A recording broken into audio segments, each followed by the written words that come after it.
Guarantee ವಿಶೇಷ ಕಾರ್ಯಕ್ರಮಕ್ಕೆ ಸ್ವಾಗತ. ನಾನು ಅಖಿಲೇಶ್ ದಬ್ಬೆಕಟ್ಟೆ.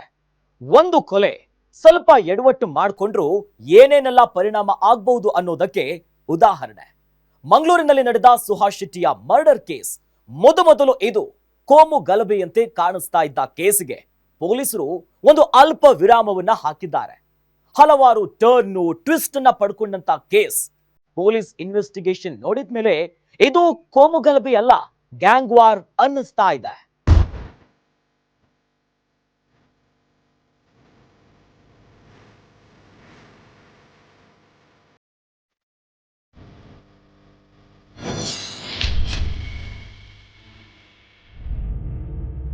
ಕೊಲೆಯಾಗಿದ್ದು ಸುಹಾಸ್ ಶೆಟ್ಟಿ, ಬಜರಂಗ್ ದಳದ ಕಾರ್ಯಕರ್ತ. ಮಂಗಳೂರಿನಲ್ಲೂ ಒಂದು ವಿಚಿತ್ರ ಮೌನ ಸೃಷ್ಟಿಯಾಗೋಕೆ ಅಷ್ಟು ಸಾಕಿತ್ತು.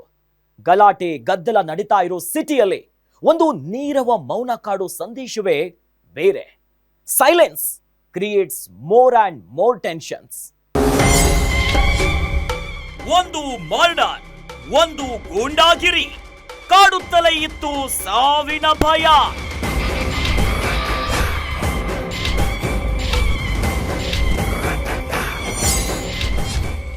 ಸುಹಾಸ್ ಶೆಟ್ಟಿ ಕೇಸಿನಲ್ಲಿ ಇಬ್ಬರು ಹಿಂದೂಗಳಿಗೂ ರಕ್ತ ಸ್ನಾನ.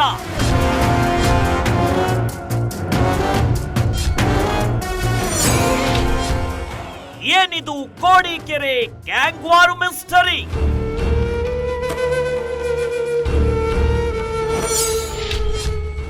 ರೌಡಿ ಶೀಟರ್ ಕೊಲೆ ಹಿಂದೂ ಮುಸ್ಲಿಂ ಹೋರಾಟ ಆಗಿದ್ದು ಹೇಗೆ?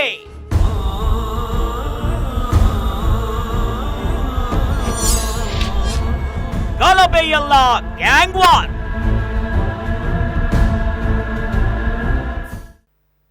ಗಲಭೆಯಲ್ಲ ಗ್ಯಾಂಗ್ ವಾರ್. ಓಕೆ, ಇಷ್ಟಕ್ಕೂ ಇದು ಗಲಭೆ ಅಂತ ಅನ್ನಿಸೋಕೆ ಕಾರಣ ಏನು? ಈಗೇನೋ ಈ ಕೇಸಿಗೆ ಒಂದು ಟ್ವಿಸ್ಟ್ ಸಿಕ್ಕಿದೆ. ಸುಹಾಸ್ ಶೆಟ್ಟಿ ಮರ್ಡರ್ ಆಗಿದ್ದು ಹಿಂದೂ ಅನ್ನೋ ಕಾರಣಕ್ಕಲ್ಲ, ಕೋಡಿಕೆರೆ ಗ್ಯಾಂಗ್ ಲೀಡರ್ ಅನ್ನೋ ಕಾರಣಕ್ಕೆ ಅನ್ನೋ ಇನ್ಫಾರ್ಮೇಶನ್ ಬರ್ತಾ ಇದೆ.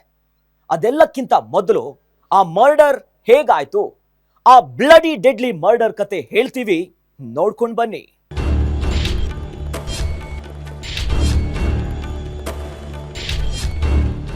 ಅದು ರಾಜ್ಯವನ್ನೇ ಬೆಚ್ಚಿ ಬೀಳಿಸಿದ ಕೇಸ್. ಮೊದಲೇ ದೇಶದಲ್ಲೀಗ ಪಹಲ್ಗಾಮ್ ಹತ್ಯಾಕಾಂಡದ ಬೆಂಕಿ ಹೊತ್ತಿ ಉರಿಯುತ್ತಿರುವ ಹೊತ್ತಿನಲ್ಲೇ ರಾಜ್ಯದ ಕೋಮು ಸೂಕ್ಷ್ಮ ಜಿಲ್ಲೆಗಳಲ್ಲಿ ಒಂದಾಗಿರುವ ಮಂಗಳೂರಿನಲ್ಲಿ ಸುಹಾಸ್ ಶೆಟ್ಟಿಯ ಕೊಲೆಯಾಗಿದ್ದು ಗುರುವಾರ ರಾತ್ರಿ. ಮಂಗಳೂರಿನ ರಸ್ತೆಯಲ್ಲಿಯೇ ನಡೆದಿದ್ದ ಕೊಲೆ ಗಟ್ಟಿ ಗುಂಡಿಗೆ ಸರದಾರರನ್ನು ಬೆಚ್ಚಿ ಬೀಳಿಸುವಂತಿತ್ತು. ಕಿನ್ನಿ ಪದವು ಜಂಕ್ಷನ್ ಮರ್ಡರ್ ಸ್ಪಾಟ್. 6 ಜನ ಹಂತಕರ ನಟೋರಿಯಸ್ ಗ್ಯಾಂಗ್.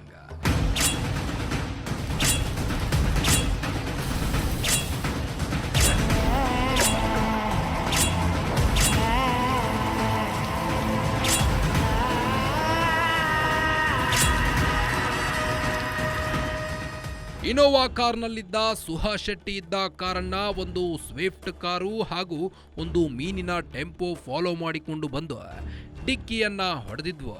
ಕಿನ್ನಿ ಪದವು ಜಂಕ್ಷನ್ ಮಂಗಳೂರಿನಲ್ಲಿ ರಾತ್ರಿ ಹೊತ್ತಿನಲ್ಲೂ ಆಕ್ಟಿವ್ ಆಗಿರೋ ಜಾಗ.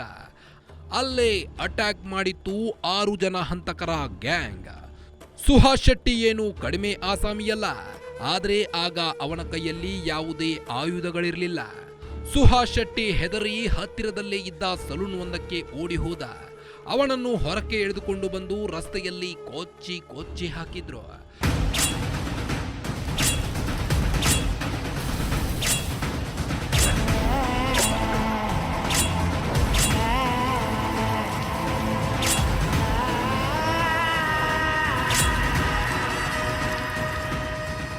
ಸುಹಾಸ್ ಜೊತೆ ಇದ್ದ ಸ್ನೇಹಿತರಿಗೂ ಹೊಡೆತ ಬಿದ್ದಿದ್ವು. ಆದರೆ ಸತ್ತಿದ್ದು ಸುಹಾಸ್ ಶೆಟ್ಟಿ ಮಾತ್ರ. ಹಂತಕರ ಗ್ಯಾಂಗಿನಲ್ಲಿ ಕಾಣಿಸಿಕೊಂಡ ಇಬ್ಬರು ಬುರ್ಕಾದಾರಿ ಮಹಿಳೆಯರು. ಮುಸ್ಲಿಂ ಯುವಕರ ವೇಷಭೂಷಣ ನೋಡಿದವರಿಗೆ ಇದು ಮೇಲ್ನೋಟಕ್ಕೆ ಕೋಮು ಗಲಭೆಯಂತೆ ಕಾಣಿಸಿತ್ತು.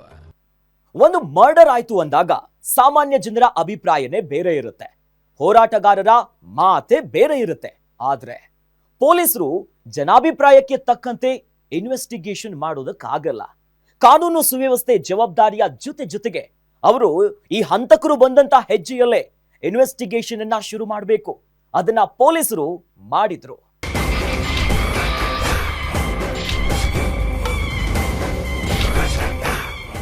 ಸುಹಾಸ್ ಶೆಟ್ಟಿ ವಯಸ್ಸು 42, ಕಾಡಿಪಳ್ಳ ಕೋಡಿಕೇರಿ ನಿವಾಸಿ, ಬಜರಂಗದಳ ಹಿಂದೂ ಕಾರ್ಯಕರ್ತ.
ರಾಜ್ಯ ಸರ್ಕಾರಕ್ಕೆ ನಾನು ಆಗ್ರಹ ಮಾಡ್ತೇನೆ, ಮಾನ್ಯ ಮುಖ್ಯಮಂತ್ರಿಗಳಿಗೆ, ಗೃಹ ಸಚಿವರಿಗೆ ಆಗ್ರಹವನ್ನು ಮಾಡ್ತೇನೆ.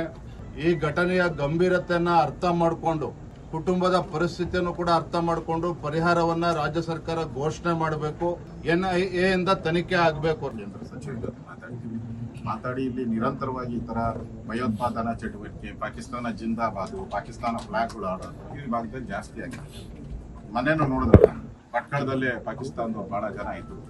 ಇನ್ನು ನಮ್ಮ ಸರ್ಕಾರ ಮೀನಾವೇಶ ನಡೆಸ್ತಾ ಇದ್ದಾರೆ ಕಳಿಸೋದು.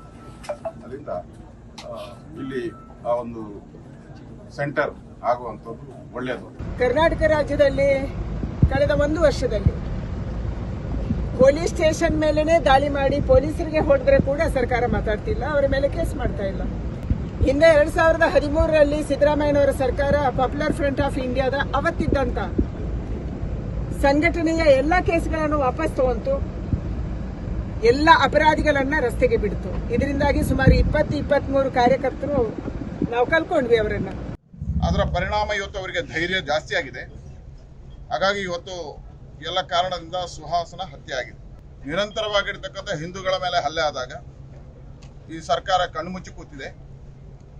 ಮುಖ್ಯಮಂತ್ರಿಗಳು, ಗೃಹ ಇಲಾಖೆ ಕಳೆದ 2 ವರ್ಷಗಳಲ್ಲಿ ಈ ರೀತಿಯ ಘಟನೆಗಳು ನಡೆದಾಗ ತಪ್ಪಿತಸ್ಥರ ಮೇಲೆ ಕಠಿಣವಾಗಿರ್ತಕ್ಕಂಥ ಕ್ರಮ ಕೈಗೊಳ್ಳದೇ ಇರತಕ್ಕಂಥ ಕಾರಣಕ್ಕೋಸ್ಕರ ಇವತ್ತು ಈ ರೀತಿಯ ಹತ್ಯೆಗಳು ನಡೀತಾ ಇದ್ದಾವೆ. ಇವತ್ತು ಮುಸ್ಲಿಂ ಭಯೋತ್ಪಾದಕರು ನಿರಂತರವಾಗಿ ಕರಾವಳಿಯಲ್ಲಿ ಇಂಥ ಘಟನೆ ನಡೀತಾ ಇದೆ. ಇದೇನು ಆ ಪಕ್ಷ ಈ ಪಕ್ಷ ಎಲ್ಲ ಪಕ್ಷಗಳಲ್ಲೂ ಆಗಿದೆ. ಆದರೆ ದುರ್ದೈವ ಅಂದರೆ ಯಾವುದೇ ರೀತಿಯ ಒಂದು ಕ್ರಮಗಳು ಇಂಥ ಸಂದರ್ಭದಲ್ಲಿ ಸಹ ಎಲ್ಲಿ ಸಿಕ್ಕಲ್ಲಿ ಸ್ಪಾಟು ದುಡ್ಡು ಹಾಕುವಂಥ ಒಂದು ಕೆಲಸ ಸರ್ಕಾರ ಮಾಡಬೇಕು. ಅಂತ್ಯ ಸಂಸ್ಕಾರಕ್ಕೆ ಇಡೀ ಮಂಗಳೂರು ಸಾಕ್ಷಿಯಾಗಿತ್ತು. ನಿಷೇಧಾಜ್ಞೆ ಜಾರಿಯಾಗಿತ್ತು. ಅದರ ಮಧ್ಯೆ ಹಿಂದೂಗಳು ಫಿನಿಶ್ ಎಂಬ ಸೋಷಿಯಲ್ ಮೀಡಿಯಾ ಪೋಸ್ಟ್ ಹಾಕಿದ್ರು. ಕೆಲವು ಮುಸ್ಲಿಂ ಯುವಕರಿಗೆ ಚಾಕು ಹಾಕಿದ ಸುದ್ದಿಗಳು ಪೊಲೀಸರಿಗೆ ಟೆನ್ಷನ್ ಕೊಟ್ಟಿದ್ದವು. ಪೊಲೀಸರಿಗೆ ಟೆನ್ಷನ್ ಹೊಸದೇನಲ್ಲ. ಆದ್ರೆ ಪೊಲೀಸರಿಗೆ ಇರೋದು ಒಂದೇ ಒಂದು ದಾರಿ, ಕಳ್ಳತನನೇ ಆಗ್ಲಿ ಕೊಲೆನೇ ಆಗ್ಲಿ ಅವರು ಕೊಲೆಗಾರರು ಬಂದಂತ ಹಾದಿಯಲ್ಲೇ ರಿಟರ್ನ್ ಆಗಿ ಹೋಗಬೇಕು, ಅಲ್ಲಿ ಹೋಗಿ ಭೇಟಿಯಾಡಬೇಕು. ಪೊಲೀಸರು ಅಲರ್ಟ್ ಇದ್ರು. ಇನ್ವೆಸ್ಟಿಗೇಷನ್, ಈ ಹಂತಕರ ಬೇಟೆ ಒಂದು ಕಡೆ ನಡೀತಾನೆ ಇತ್ತು. ಫೈನಲಿ ಹಂತಕರು ಸಿಕ್ಕಿಬಿದ್ರು. ಪೊಲೀಸ್ ಕಮಿಷನರ್ ಆಗ ಎಂಟ್ರಿ ಕೊಟ್ರು. ವಿಡಿಯೋಗಳದ್ದು ನಾವು ಫೋರೆನ್ಸಿಕ್ ಅನಾಲಿಸಿಸ್ ಮಾಡಿ ಅದರಲ್ಲಿ ಯಾರ್ಯಾರು ವಿಸಿಬಲ್ ಇದ್ರು ಅವ್ರದ್ದು ಹೆಸರುಗಳು ಐಡೆಂಟಿಫೈ ಮಾಡಿದ್ವಿ. ನಂತರ ನಮ್ಮ ತಂಡಗಳು ಅವರೆಲ್ಲರದ್ದು ಐಡೆಂಟಿಫಿಕೇಶನ್ ಮಾಡಿ ಅವ್ರಿಗೆ ಏಡಿಗೆ ಪ್ರಯತ್ನ ಮಾಡಿದ್ದಾರೆ. ನಿನ್ನೆ ರಾತ್ರಿ ನಾವು ಈ ಕೇಸ್ ಸಂಬಂಧಪಟ್ಟ 8 ಜನಕ್ಕೆ ದಸ್ತಗಿರಿ ಮಾಡಿದ್ದೀವಿ. ಈ ಕೇಸಲ್ಲಿ ಮೊದಲೇ ಆರೋಪಿ ಅಬ್ದುಲ್ ಸಫ್ವಾನ್, ಇವರು ಮುಖ್ಯವಾಗಿ ಶಾಂತಿಗುಡ್ಡೆ ವಿಲೇಜಿಂದ. ಅಬ್ದುಲ್ ಸಫಾನ್ ಮೇಲೆ 2023 ಒಂದು ಮರಣಾಂತಿಕ ಹಲ್ಲೆ ಆಗ್ತದೆ. ಅವಾಗ ಧನರಾಜ್ ಮತ್ತು ಪುನೀತ್ ಮತ್ತು ಪ್ರಶಾಂತ್ ಅಂತವರು ಹಲ್ಲೆ ಮಾಡಿ ಅವ್ರಿಗೆ ಗಾಯ ಮಾಡ್ತಾರೆ.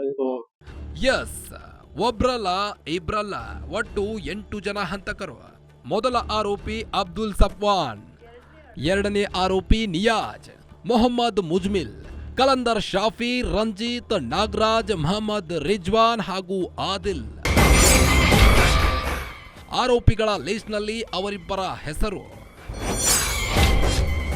ಆನಂತರವೇ ಪೊಲೀಸರಿಗೆ ಸಿಕ್ತು ಸ್ಪಷ್ಟ ಚಿತ್ರ. ಕೋಮುಗಲಭೆಯಲ್ಲ, ಗ್ಯಾಂಗ್ ವಾರ್ ಅನ್ನೋ ಕ್ಲಾರಿಟಿ.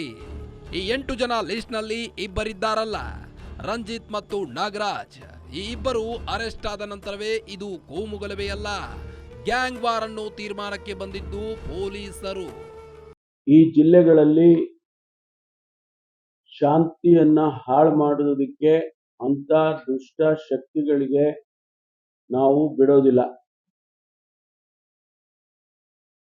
ಯಾವ ಕಮ್ಯುನಲ್ ಫೋರ್ಸಸ್ಗಳು ಕೂಡ ಅವರು ಯಾವುದೇ ಸಮುದಾಯದವರಾಗಲಿ ಅವರನ್ನ ಕಾನೂನು ಉಲ್ಲಂಘನೆ ಮಾಡೋದಕ್ಕೆ ಬಿಡೋದಿಲ್ಲ.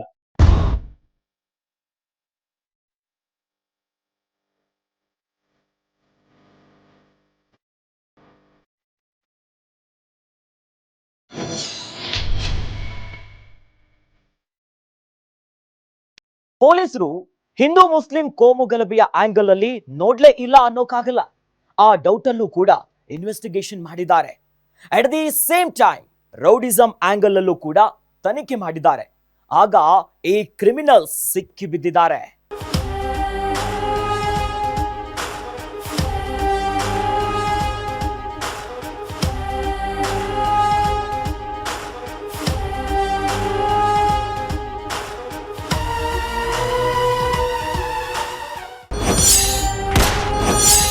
ದಿನಾಂಕ ಏಪ್ರಿಲ್ 27.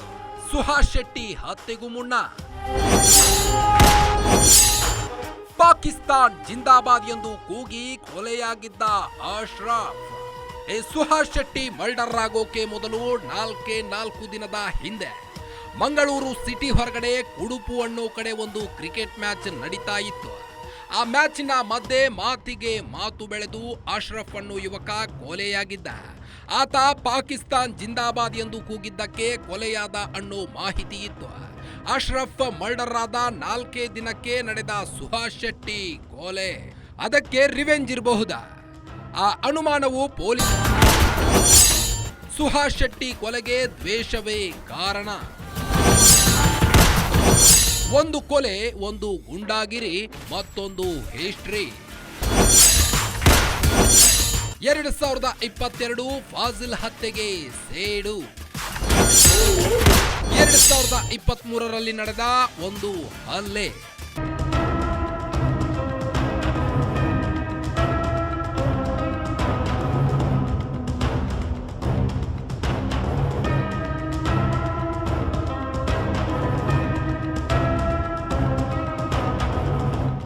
ಇವರು ಮುಖ್ಯವಾಗಿ ಶಾಂತಿಗುಡ್ಡೆ ವಿಲೇಜಿಂದ ಅಬ್ದುಲ್ ಸಫಾನ್ ಮೇಲೆ 2023 ಒಂದು ಮರಣಾಂತಿಕ ಹಲ್ಲೆ ಆಗ್ತದೆ. ಅವಾಗ ಧನ್ರಾಜ್ ಮತ್ತು ಪುನೀತ್ ಮತ್ತು ಪ್ರಶಾಂತ್ ಅಂತವರು ಹಲ್ಲೆ ಮಾಡಿ ಅವ್ರಿಗೆ ಗಾಯ ಮಾಡ್ತಾರೆ. ಸೊ ಸೂರತ್ಕಲ್ಲಲ್ಲಿ 2023 ಒಂದು ಕೇಸ್ ದಾಖಲಾಗ್ತದೆ. ಪ್ರಶಾಂತ್ ಮತ್ತು ಧನ್ರಾಜ್ ಇವರು ಸುಹಾಸ್ ಶೆಟ್ಟಿ ಇದ್ದು ಸ್ನೇಹಿತರುಗಳು. ಸೊ ನಂತರ ಇವರು ಎಲ್ಲ ಜೈಲಿಗೆ ಹೋಗ್ತಾರೆ. ಆದ ನಂತರ ಕೆಲವು ಕಾರಣದಿಂದ ಸಫ್ವಾನ್ ಅನ್ಕೊಂಡಿದ್ದು ದಟ್ ಸುಹಾಸ್ ಶೆಟ್ಟಿ ಒಂದ್ ದಿವಸ ಅವ್ರಿಗೆ ಕೊಲೆ ಮಾಡ್ತಾನೆ ಅಂತ. ಸೊ ಈ ವಿಷಯ ಅವರು ತಮ್ಮ ಸ್ನೇಹಿತರು ಮುಜಾಮಿಲ್ ಜೊತೆಗೆ ಚರ್ಚೆ ಮಾಡ್ತಾನೆ ಮತ್ತು ನಿಯಾಜ್ ಜೊತೆಗೆ ಚರ್ಚೆ ಮಾಡ್ತಾನೆ. ಈ ಮುಜಾಮಿಲ್ ಮತ್ತು ನಿಯಾಜ್ ಕೂಡ ಸ್ಥಳೀಯ ನಿವಾಸಿಗಳು. ಸೊ ಇವರು ಚರ್ಚೆ ಮಾಡುವಾಗ ಒಬ್ಬ ಮಿಡಿಲ್ ಅವರು ನೋನ್ ಮಂದಿ ಮುಖಾಂತರ ಒಬ್ಬ ಆದಿಲ್ ಮೆಹರೂಬ್ ಭೇಟಿ ಮಾಡ್ತಾರೆ. ಈಗ ಯಂಗರ್ ಬ್ರದರ್ ಆಫ್ ಫಾಜಿಲ್ ಅವ್ರದ್ದು 2022 ಅಲ್ಲಿ ಕೊಲೆ ಆಗಿತ್ತು. ಸೊ ಕೊಲೆ ಮುಖ್ಯ ಆರೋಪಿ ಸುಹಾಸ್ ಶೆಟ್ಟಿ. ಸುಹಾಸ್ ಶೆಟ್ಟಿ ಆ ಪ್ರಕರಣದಲ್ಲಿ 1 ವರ್ಷ ಜೈಲಲ್ಲಿ ಇದ್ರು. ನಂತರ ಕಳೆದ ವರ್ಷ ಜೈಲಿಂದ ಆಚೆ ಬಂದಿದ್ರು. ಸೊ ಆದಿಲ್ ಜೊತೆ ಮಾತಾಡ್ಕೊಂಡು ಅವರು ಅವ್ರಿಗೆ ಫಿನಿಶ್ ಮಾಡ್ಲಿಕ್ಕೆ ಒಂದು ಸ್ಕೆಚ್ ಹಾಕ್ತಾರೆ. ಆ ಸಮಯದಲ್ಲಿ ಒಟ್ಟಾರೆ ಒಂದು 5 ಲಕ್ಷದ ಮಾತುಗಳು ಆಗ್ತದೆ. 3 ಲಕ್ಷ ಆದಿಲ್ ಇವರಿಗೆ ಅಡ್ವಾನ್ಸ್ ಕೊಡ್ತಾರೆ. 2022ರಲ್ಲಾಗಿದ್ದ ಫಾಜಿಲ್ ಅನ್ನೋ ವ್ಯಕ್ತಿಯ ಮರ್ಡರ್ ಆಗಿತ್ತಲ್ಲ, ಆ ಕೇಸ್ನಲ್ಲಿ ಈ ಸುಹಾಸ್ ಶೆಟ್ಟಿ ನಂಬರ್ 1 ಆರೋಪಿ. ಕೊಲೆಯಾಗಿದ್ದ ಫಾಜಿಲ್ ಇದ್ನಲ್ಲ, ಆತನ ತಮ್ಮ ಆದಿಲ್ ಮೆಹರೂಬ್. ಆತ ಅಣ್ಣನ ಕೊಲೆಗೆ ಸೇಡು ತೀರಿಸಿಕೊಳ್ಳೋ ಹಠಕ್ಕೆ ಬಿದ್ದಿದ್ದ. ಅದೇ ವೇಳೆ ಆತನಿಗೆ ಅಬ್ದುಲ್ ಸಫ್ವಾನ್ ಭೇಟಿಯಾಗಿದ್ದ. ಆತನಿಗೆ ಈ ಸುಶಾಂತ್ ಶೆಟ್ಟಿ ಇದ್ದಾನಲ್ಲ, ಆತನದ್ದೇ ಗ್ಯಾಂಗಿನ ಪ್ರಶಾಂತ್ ಅನ್ನೋನ ಗೂಂಡಾಗಿರಿ ಮಾಡಿದ್ದ. ಆತನಿಗೆ ಪ್ರಶಾಂತ್ ಮೇಲೆ ಸೇಡಿತ್ತು. 2022ರಲ್ಲಿ ಆಗಿದ್ದ ಫಾಜಿಲ್ ಅನ್ನೋ ವ್ಯಕ್ತಿಯ ಮರ್ಡರ್ ಆಗಿತ್ತಲ್ಲ, ಆ ಕೇಸ್ನಲ್ಲಿ ಈ ಸುಹಾಸ್ ಶೆಟ್ಟಿ ನಂಬರ್ 1 ಆರೋಪಿ. ಆತನ ತಮ್ಮ ಆದಿಲ್ ಮೆಹರೂಬ್, ಆತ ಅಣ್ಣನ ಕೊಲೆ ಸೇಡು ತೀರಿಸಿಕೊಳ್ಳೋ ಹಠಕ್ಕೆ ಬಿದ್ದಿದ್ದ. ಅದೇ ವೇಳೆ ಆತನಿಗೆ ಅಬ್ದುಲ್ ಸಫ್ಜಾನ್ ಭೇಟಿಯಾಗಿದ್ದ. ಆತನಿಗೆ ಈ ಸುಶಾಂತ್ ಶೆಟ್ಟಿ ಇದ್ದನಲ್ಲ, ಆತನದ್ದೇ ಗ್ಯಾಂಗಿನ ಪ್ರಶಾಂತ್ ಅನ್ನವನು ಗುಂಡಾಗಿರಿ ಮಾಡಿದ್ದ. ಆತನಿಗೆ ಪ್ರಶಾಂತ್ ಮೇಲೆ ಸೇಡಿತ್ತು. ಆದಿಲ್ಗೆ ಅಣ್ಣನ ಕೊಲೆಯ ಸೇಡು. ಸಫಾನ್ಗೆ ಹೊಡೆತ ತಿಂದಿದ್ದ ಅವಮಾನದ ಸೇಡು. ಆದಿಲ್ಗೆ ಅಣ್ಣನನ್ನು ಕೊಂದವರ ರಕ್ತ ನೋಡುವ ಸೇಡು. ಇನ್ನೊಬ್ಬನಿಗೆ ಹೇಗಾದ್ರೂ ಮಾಡಿ ಪ್ರಶಾಂತನನ್ನು ಕೊಂದು ಅವಮಾನದ ಸೇಡು ತೀರಿಸಿಕೊಳ್ಳೋ ಸೇಡು. ಇಬ್ಬರು ಜೊತೆಯಾದ್ರು. ಸಫ್ಜಾನ್ಗೆ ಸೇಡು ಇದ್ದದ್ದು ಪ್ರಶಾಂತ್ ಮೇಲೆ, ಆದ್ರೆ ಆತನಿಗೆ ಫಾಜಿಲ್ ಪ್ರಶಾಂತ್ ಮೇಲೆ ಯಾಕೆ? ಆತನ ತಾಕತ್ತೆ ಸುಹಾಸ್ ಶೆಟ್ಟಿ. ಅವನನ್ನೇ ಹೊಡೆದ್ರೆ ಕೇಲ್ ಕತಂ ಎಂದು ಹೇಳಿದ್ದ. ಏಕೆಂದ್ರೆ ಸಫ್ಜಾನ್ಗೆ ಎಲ್ಲಿ ಪ್ರಶಾಂತ್ ಶೆಟ್ಟಿ ತನ್ನನ್ನ ಕೊಂದು ಬಿಡ್ತಾನೋ ಎಂಬ ಭಯವಿತ್ತು. ಅದು ಸಾವಿನ ಭಯ. ಹಾಗೆ ಸಾವಿನ ಭಯಕ್ಕೆ ಬಿದ್ದವನಿಗೆ ಸಾಥ್ ಕೊಟ್ಟಿದ್ದವನು ಆದಿಲ್. ಅಣ್ಣನ ಸಾವಿಗೆ ಸೇಡು ತೀರಿಸಿಕೊಳ್ಳೋ ಪ್ರತಿಜ್ಞೆ ಮಾಡಿ ಹೊಂಚು ಹಾಕುತ್ತಿದ್ದ. 5 ಲಕ್ಷಕ್ಕೆ ಸುಹಾಸ್ ಶೆಟ್ಟಿ ಮರ್ಡರ್ ಡೀಲ್. ಹಂತಕರ ಗ್ಯಾಂಗಿಗೆ ಎಂಟ್ರಿ ಕೊಟ್ರು ರಂಜಿತ್ ನಾಗರಾಜ್.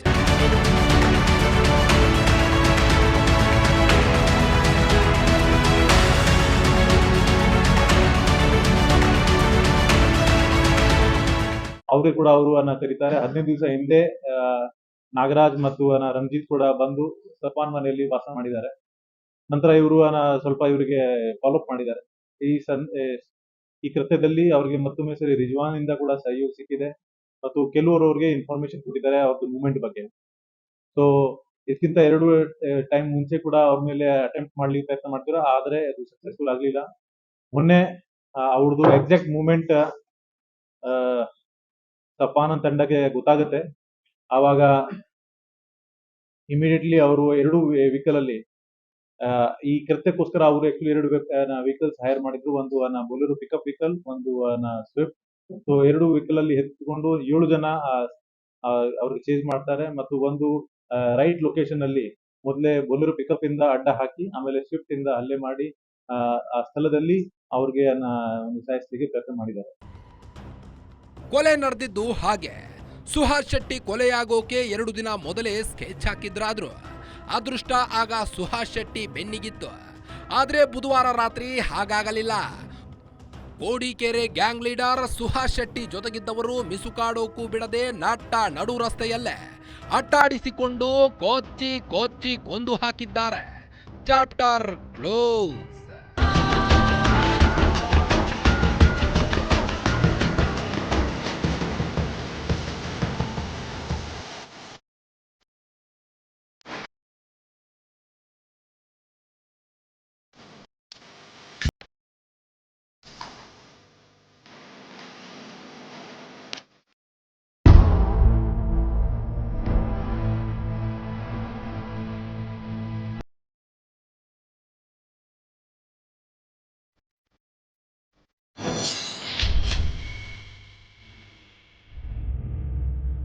ಅದು ಕೋಮು ದ್ವೇಷದ ಕೊಲೆಯಂತೂ ಅಲ್ಲ, ರೌಡಿ ಶೀಟರ್ ಒಬ್ಬನ ಕೊಲೆ ಅಂತಿದ್ದಾರೆ ಹೋಮ್ ಮಿನಿಸ್ಟರ್.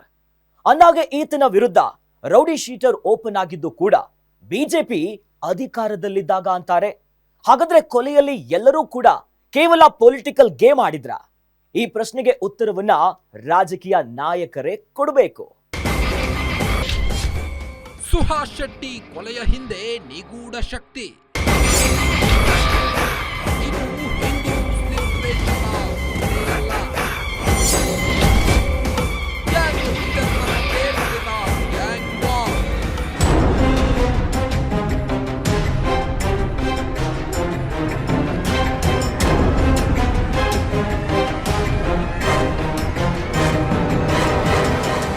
ಹೌದು, ಅನುಮಾನಕ್ಕೆ ಆಸ್ಪದವೇ ಇಲ್ಲದಂತೆ ನಡೆದಿರೋ ಈ ಕೊಲೆ ಕೇಸ್ನಲ್ಲಿ ಅರೆಸ್ಟ್ ಆದ 8 ಆರೋಪಿಗಳ ಪಟ್ಟಿಯಲ್ಲೇ ನಾಗರಾಜ್ ಮತ್ತು ರಂಜಿತ್ ಅನ್ನೋ ಇಬ್ಬರು ಹಿಂದೂಗಳ ಹೆಸರು ಬಾರದೆ ಹೋಗಿದ್ರೆ ಇದಕ್ಕೆ ಅಕ್ಷರಶಃ ಕೋಮುಗಲಭೆಯ ಬೆಂಕಿ ಹೊತ್ತಿಕೊಳ್ಳುತ್ತಾ ಇತ್ತು.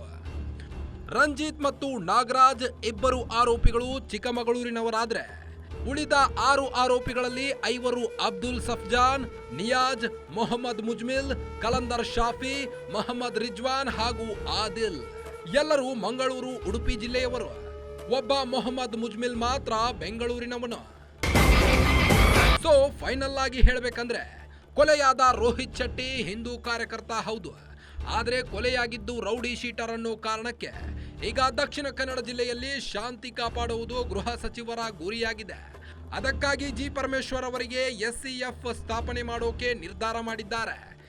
SCF ಅಂದ್ರೆ ಆಂಟಿ ಕಮ್ಯುನಲ್ ಬೋರ್ಡ್. ಅದರ ಉದ್ದೇಶವೇ ಕೋಮುಗಲಭೆ ಆಗದಂತೆ ತಡೆಯುವುದು. ಯಾರು ಇನ್ಮೇಲೆ ಪ್ರೊವೊಕೇಟಿವ್ ಭಾಷಣಗಳು ಮಾಡ್ತಾರೆ, ಹೇಳಿಕೆಗಳನ್ನು ಕೊಡ್ತಾರೆ,